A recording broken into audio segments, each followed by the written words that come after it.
Good day everyone. Our topic for today is about absolute value. So,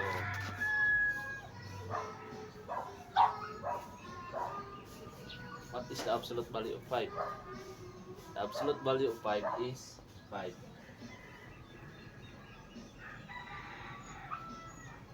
What is the absolute value of negative 8? The absolute value of negative 8 is positive 8.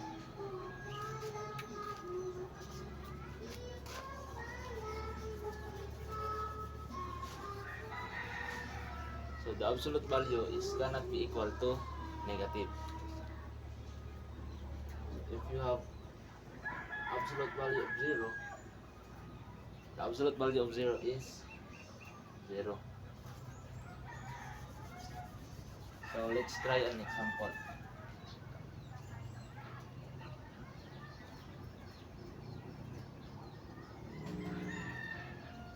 So what is the absolute value? X plus 2 is equal to 7. So first we need to do is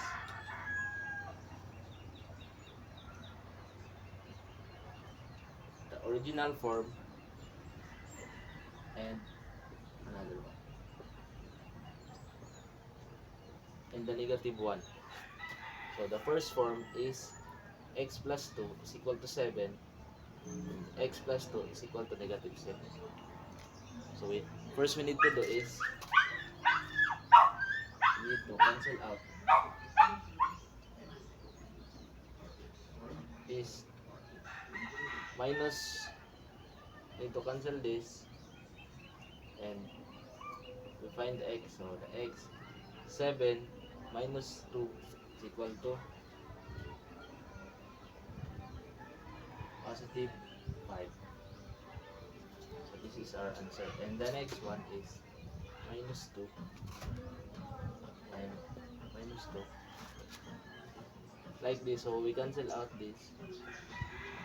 X equal to negative 7 minus plus, this is the plus sign, 7 is equal to negative 11. So this is our answer.